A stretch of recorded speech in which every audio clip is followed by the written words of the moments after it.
আসসালামু আলাইকুম রহমতুল্লাহ। আশা করি সবাই ভালো আছেন। একবার একটা ঘটনা শোনাই। হজরত মুসা আলাহিসাল্লাতুসলামকে একবার একটি লাল পিঁপড়া কামড় দেয়, কিন্তু সে লাল পিঁপড়াটা কামড় দেওয়ার পর উনি খুব রেগে যায়। ওনার মেজাজ ছিল খুব নরম না, গরম ছিল, খুব মেজাজটা খুব গরম ছিল।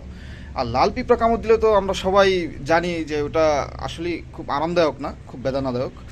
তো উনি পাশেই দেখলো যে লাল পিঁপড়ার বাসা। লাল পিঁপড়ার বাসা দেখে সে ওই লাল পিঁপড়ার বাসাটাকে পাও দিয়ে একদম দুমড়ে মুছে দিল, একদম নষ্ট করে ফেললো, সবাইকে মেরে ফেললো। হজরত মুসা আলাইসাল্লাম এই কারণে এটা করার কারণের পিছে আরেকটা কারণ আছে। সেটা হচ্ছে আল্লাহ রবুল্লা আলমীর কাছে প্রশ্ন করেছিল মুসা আলাহিসাল্লাম যে আল্লাহ, আপনি যখন গজব দেন তখন তো সেখানে অনেক ভালো মানুষও থাকে, এবং সে বাচ্চা কাচ্চাও থাকে, মহিলা মানুষও থাকে, অনেক মাজুর থাকে। তো আজাব যদি দেন তাহলে ওনাদের না দিয়ে যারা খারাপ তাদেরকে করতে দিতে পারেন। আল্লাহ রবুল্লা আলমিন তাকে সেই উত্তর দেয় নাই। কেন? তো মুসা আলাহ সাল্লাতামকে জিজ্ঞেস করলেন, মুসা, তাহলে তোমাকে কামড় দিছিল, পিঁপড়া কামড় দিছিল কয়টা? একটা। তো তুমি সবগুলোকে মানলো কেন?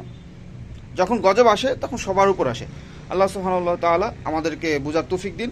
এই তীব্র গরমে অনেক পশু পাখি, শিশু বাচ্চা, নিষ্পাপ বাচ্চারাও কষ্ট পাচ্ছে, মহিলারাও কষ্ট পাচ্ছে, হ্যাঁ, বুজুর্গ যারা আছে, মুরব্বী যারা আছে তারাও কষ্ট পাচ্ছে, অসুস্থ অনেক মানুষ আছে তারাও অনেক কষ্ট পাচ্ছে। সো আমরা যারা এখনও আল্লাহর প্রতি আস্থা ভালোবাসা রাখতেছি না, আমল করতেছি না, ইবাদত করছি না, তার হুকুম মতো চলতেছি না, সেভাবে চলার তৌফিক দিন। আমিন। আসসালামু আলাইকুম, সবাই ভালো থাকবেন।